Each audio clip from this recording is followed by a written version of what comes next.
Should the UK fishing stocks and fishing waters return to our control after Brexit is completed, the deal is done with the EU? What do you think this morning? If you're in Grimsby, give us a shout.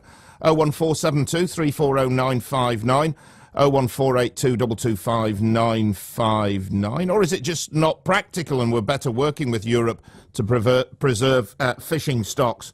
What do you think this morning? 81333. Start your text with RH. Standard message rates will apply. Free to tweet me at BBC Bernsey or free to email me bernsey@bbc.co.uk. Reason we're talking about this, I spotted it in, it was in The Guardian yesterday. They got hold of an EU document which basically says that post-Brexit, existing quotas of fish stocks and the way waters are fished in and around Britain will stay as they are. This has got a few people aerated, as you might expect. One of them, I think, is Mike Hookem, UKIP MEP for this region. He's on the show, on the Bernsey Show this morning. Mike, morning to you. Thanks for your time. Good morning, Bernsey. What's going on here? What's your understanding of the situation? Well, this is something I feared would happen, that they're going to use this as a bargaining chip, for the negotiations. And I've always said that this has to be a red line. Theresa May has to go in there and say, no, these are our waters, we want these waters back. And it's hugely important to the EU, is our fishing waters, and rightly so, because, they make a huge amount of money out of this, and it has to return back to us, our waters, our fish, and we want them back. The Guardian are saying, or they got hold of a leaked memo saying MEPs have drafted 7 provisions to be included in Britain's exit agreement, including the stipulation that there will be no increase to the UK's share of fishing opportunities for jointly fished stocks. Do you give this story credibility? The fact that you're talking about it, I suspect, tells me the answer to that. Yes, I do. I think this is what they're going to be doing. As I said, this is something I've feared for a while, that they're doing.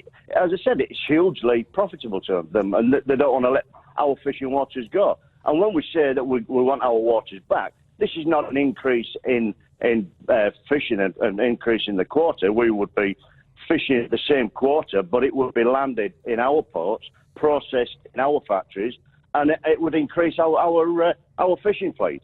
Give me a picture of exactly what you want. Do you want our territorial waters increased? You don't want increased quotas.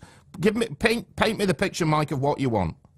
I want return pre-73, when our fishermen was betrayed by a Tory government and our fisheries were given away to the European Union. I want pre-73, I want 200-mile economic zone, I want to fish our waters, it's our waters, our fish. I want to see Great Grimsby, all the other ports around the country, working these waters, processing the fish, and getting a good living out of it like we used to do. How realistic is that? It's very realistic. It's all it takes is for a strong government, strong Theresa May, to go into those negotiations and say, our waters are not for negotiation. They're our waters. They're our fish. We want them back, and we're going to get them back. Realistically, then, given that previous governments have let the fishing industry down on many occasions, I'll come back to you. How realistic is it? Well, what happened in '73? Teddy signed it over to the French, because the French wouldn't let us into the European Union until we'd signed them over. So our fishermen was betrayed on that.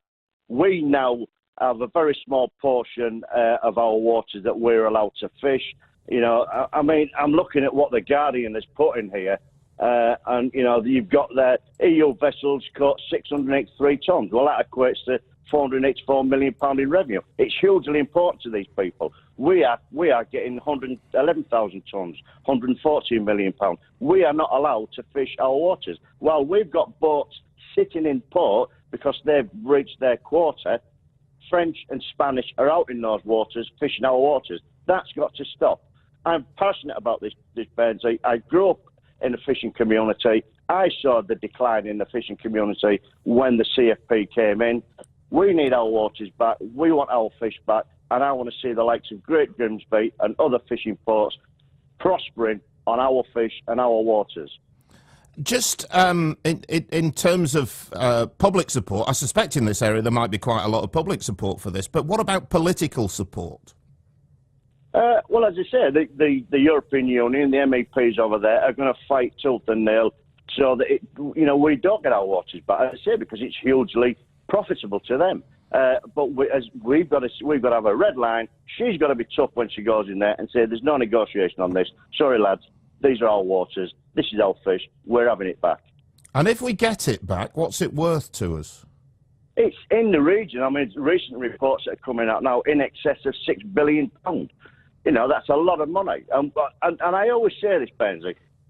People look at this and say, well, it's the lads out at sea. Well, it's not only the lads out at sea. It's the periphery of it. It's the engineering. It's the net making. It's the radio. It's everything. But it's also around the port. It's the retail area around that port that will boast when we get an industry like this back up and running. It's hugely important to Great Grimsby, and Hull will be in there somewhere where we can get some processing back in there, but Scarborough, Whitby, all these other ports, but it's right around the country where our ports will suddenly get back their fishing and be able to prosper under that fishing. There will be an element of negotiation in this. Is there anything you would compromise on? No, as you said, it's a red line. It's a red line. You stole our waters under the agreement when we signed into the CFP. We want them back. Pre-73 international law, we go back to that and we get our waters back, and it's a red line. There's no negotiation on it. What's your plan next? Well, I'm fishery spokesman for UKIP. When I'm in the Parliament, I speak on this regularly. I will keep speaking on this. I will keep getting it out there with programmes such as yours, and I will fight this, and I'll do all I can. I'll be getting in touch with David Davis, who's negotiating this. Hopefully, he will get on board with this and make this a red line, and that there's no negotiation on this, and we will just keep fighting. We'll fight for our waters back. Anne says, why don't we ask the Americans why we were kicked out of Iceland? Because that's why this city has not got a fishing fleet, says Anne. David, if a little island like Iceland can make a 200-mile limit for their waters, we should do the same. If they stray, then we cut them off like they made our trawlermen suffer. I don't see how the EU could stop us, says John. And Bernsey Mike is talking sense. Let's get behind this from Dave in Cleethorpes in Great Lincolnshire. As I say, I suspect there'll be quite a strength of public feeling in this area, but politically, it might well be very interesting to see how it pans out. Mike Hookem, go on, Mike. Sorry. Can I just say, Benzie, you've just mentioned Iceland there. Let's not knock Iceland. Iceland saw that the fishing industry was an important industry to them, and their government stood up for their fishermen. It's a pity our government didn't stand up for our fishermen. We was betrayed in 73 when they signed it all over. We was betrayed in 83 when the CFP came into it. Our government should stand up now and get back our fishing waters. It's a red line. There is no negotiation. We want it back.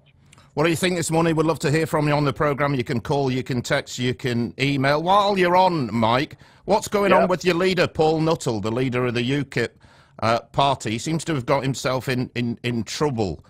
What's your take on this? Has he been telling untruths? I'm actually in Stoke at the moment. I've spoken to Paul about this.